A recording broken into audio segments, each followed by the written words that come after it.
Hey everyone, so we sent Hector to smurf in Grandmasters, Gold, and Platinum as a jungler while commentating his decision making in real time. Hector is one of the few players who ranks up as Phil all the way to Challenger, which makes his jungle techniques a little unorthodox compared to high elo jungle mains because he plays as a laner so often. In short, he places very little value on gold and experience from camps and instead aims to always get his laners super far ahead with a very high pressure gank style. Throughout this guide, we'll be asking you a ton of questions about your decision making, then you can compare it to Hector's real-time thoughts so you can test if you think like a challenger. Let's jump into it, starting in Gold Elo with Hector as Graves versus Kha'Zix. Alright, so first things first, your Graves and these are your matchups. Which lanes would you focus your ganks on and why? Let's hear what Hector has to say. I don't really want to gank bottom. Heimerdinger's probably going to be pushing, and we don't have like the best diving champions, so I don't really want to path bottom and do nothing here. Top lane looks pretty volatile, as well as mid lane, so I will probably be playing top mid this game, which is why I am starting blue. Okay, let's break this down further since there will be a bunch of similar questions to this throughout the guide, and most of us are guilty of default starting bot side for that fat leash. But most of the time, the decision for which buff to start should be based on what side of the map you want to play around. In Gold Elo and below, nearly every game that we review, junglers always start bot side, which leads you to miss out on big opportunities in certain matchups. In this game, Hector knows bot is a poor choice to gank because Heimer has to push the lane to get any work done. Mid and top he describes as volatile because both matchups are melee, which means they both have to get close to each other to last hit, prompting them to trade more often than ranged champions who play further back.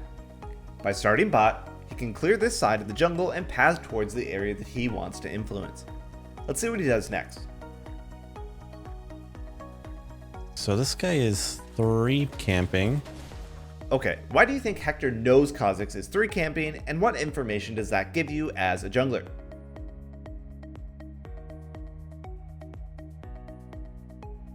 So I don't really want to rush top right now because Kha'Zix would just be there to counter gank. And his pathing is pretty unoptimal, right? He just went red, blue, Gromp. So if I do this, I should get ahead of him. Information gathering and knowing how to use it certainly makes jungling a whole lot more fun, which is why junglers love skillcapped. Hector is a bit fortunate to have a top laner who gave him this extra information.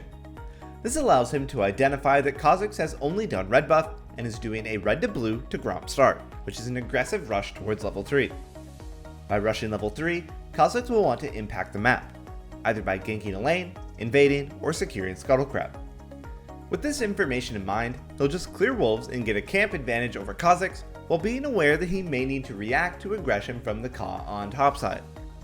As Hector is killing red, Kha'Zix opts into an invade. Let's see what happens. Okay, that guy trolled. I still have 4 stacks of my passive, so... Okay. So that was definitely kind of close, but with 4 stacks of his grip passive, Graves wins this exchange. With that free kill, Hector looks top lane. What do you think he should do next? I can't really gank top right now, too big of a wave, specifically for Graves, it's awful. I can do this because I see Yasuo. Mordekaiser is not really a threat. I could just run that way. So I will just be taking this. I will smite it early because I know there's no one here. And I can look to pressure this. There's no ward. This is a bit iffy still because there is a huge wave.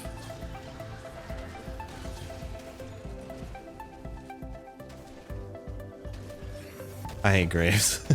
Oh my lord. Okay. Yeah, I got a flash. See ya. Alright, so that was clearly a great start to the game, where things went really well for Hector. In the next game, he won't be so lucky. Before we jump into that though, we quickly want to mention that all of the full-length commentary games from this video are featured on our website, alongside dozens more that we're adding to every week featuring all of our experts. They're super informative and fun to watch, while showing you exactly how our pros escape elo hell in real time, even if they're stuck with inting teammates. We're also starting to add high elo games where they're commentating on their main accounts to add even more variety to our 100+ guide catalog, which no other site even comes close to. Alright, on to our next game. This time, we'll feature Hector playing moakai into a newly reworked Fiddlesticks jungle. Like before, take a look at the lane matchups. Where do you think you'd path towards? It's safe to say that most of you assume to path bottom here, and that is going to be correct. Because I mean, we have Blitzcrank and against the Nami, right? Like these two are bound to push in, and there's a lot of follow-up here, whereas I don't think there's a lot of follow-up in top lane for sure. To that end, Hector does the standard blue, gromp, red start so that he can look to gank at level 3. But as he's doing red and glances over to bot lane, something unexpected has occurred. It allows me to adapt to what's going on the map too. Like right now, my bot lane is giga pushing somehow into that lane, which is totally unexpected. That's not how range versus melee matchups go. This is always the issue with making assumptions and game plans. Your low elo teammates and even the enemy team won't always play their matchups accordingly. Like he said, Hector will have to adapt. While your initial pathing is almost always based off top or bottom, there's always the option to pivot towards mid lane, since of course you can gank it from either side. So, after Raptors, Hector chooses to set up a gank on Lucian over doing his own Krugs. Since this gank isn't looking like it'll work out, he dips and moves for Scuttle, but he happens to find Fiddlesticks. He steals the Scuttle Crab, and a fight occurs. Let's once again hear his thought during it. I need to back away. I'm forcing my Vel'Koz to walk into Lucian, which is really bad, but at least my bot lane has Prio, so they should be coming, right? Right? I guess we don't have Prio. Clearly he's made some wrong assumptions, and at the end of the day, is lucky that this went as a 1-for-1 in the first place. It's important to admit your mistakes when you make incorrect decisions based on the map state. Hector made an assumption based on his earlier intel that his bot lane was winning lane super hard. This caused him to believe that they could take any fight in the river, since his bot lane could use their priority and rotate over. But obviously your information should always be up to date. This time, he was being quite lazy about his camera positioning while he was waiting on the Lucian gank. If he'd taken a moment to look at bottom here, he would have received new information that told him that his Jhin had just taken a horrible trade. Sure, that's not his fault, but if he'd gathered the information prior to fighting Fiddlesticks, he would have known to simply back off after stealing the Scuttle Crab instead of going for a really coin flippy river fight. Let's see how he makes up for it a bit later into the game, but first, let's hear his current thoughts on the game state. My bot lane keeps pushing. I really need to help my Vel'Koz. It's really difficult for me to play the game at the moment without having mid a presence. Like the fact that Lucian can just always move before my Vel'Koz right now is really bad for me. So if Vel'Koz stays, okay. I'm not gonna gank this. I just really want him to base. Oh my god. So Hector desperately wants his Vel'Koz to set up a recall so that he can either gank mid or at least make plays in the river. Ganking Lucian with his Vel'Koz sitting on 0 mana is a no-go. He just wanted to pressure Lucian to back off to give him a free recall timing, but unfortunately gets collapsed on. But you see what I mean? I literally can't take any fight because this guy refuses to base. Hopefully he bases now. Oh my god. Okay, well. Hector's getting really frustrated, and for good reason. As he touched upon, it's very difficult for him to do anything around the mid lane area without his Vel'Koz being able to play the game at the moment. Even the Scuttle Crab is a bit risky, considering we don't know exactly where Lucian is at the moment, so he's having to hesitate on every decision that he makes. But Vel'Koz did finally base, thankfully. After securing his Scuttle and clearing vision, he can make very proactive moves and just immediately flashes onto the Lucian in mid lane, eventually resulting in an easy double kill.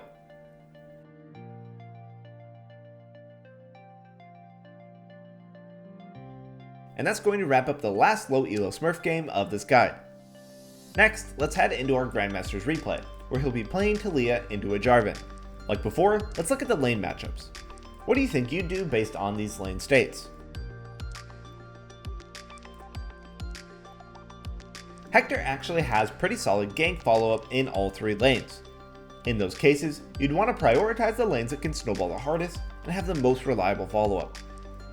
While Lux does have decent root follow-up, it's inconsistent to land. Therefore, so I'm gonna do red transition gank into blue gromp, or maybe into top lane or something. transition ganks level 2 is something usually reserved for the likes of Jarvan or Xin Zhao. champions with reliable engage and CC, but as we can see, Taliyah can definitely do something similar with her ridiculously long-range Q. Sure, Ryze should have flashed, but Hector would have still chunked him out of lane and blown his flash with such an easy and convenient gank. Now, the normal route pivot off a transition gank is to head to your blue side jungle to hit level 3. But as Hector pans the camera over to the top lane, it's looking especially volatile. As we know by now, Hector is quite predisposed towards helping his laners, so he adapts once again and immediately rushes over.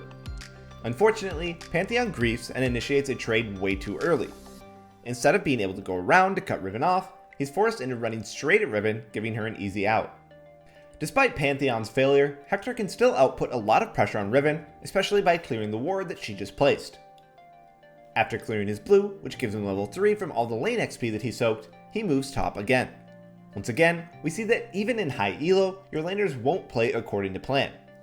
The most important thing as any jungler is to never let that affect your mental state. And don't,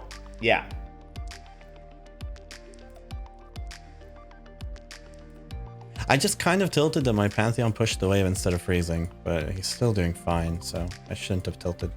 It's definitely important to always critique yourself on any mistake that you make, be it an in-game decision you make or an emotional reaction that you have to your teammates.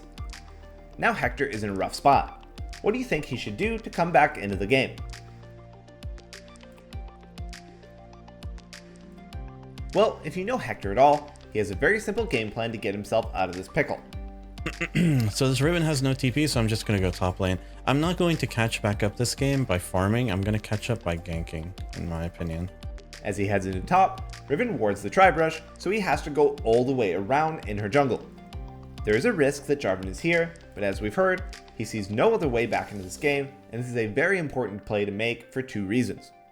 1, if Jarvan is in the area, he can protect Pantheon and they likely win the 2v2, since Pantheon is slightly stronger than Riven at the moment.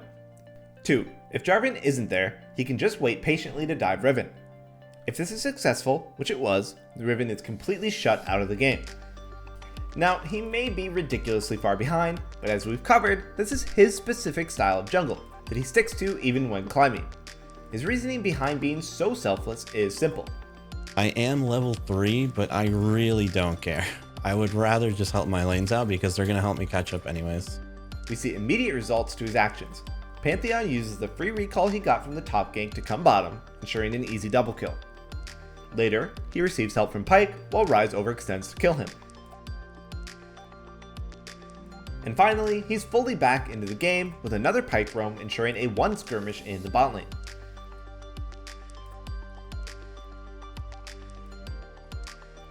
We're definitely not telling you to play this selfless style of jungle. This is just the style that works for Hector, and if you think you'd prefer this style, he's proof that it can work, if executed somewhat correctly. Alright, how did you do with the questions? Did you think like a bronze player or a challenger? Let us know in the comments below. Alright, that's going to be it for this guide. What did you think of this content type? Let us know in the comments below, and smash that like and subscribe button if you haven't already.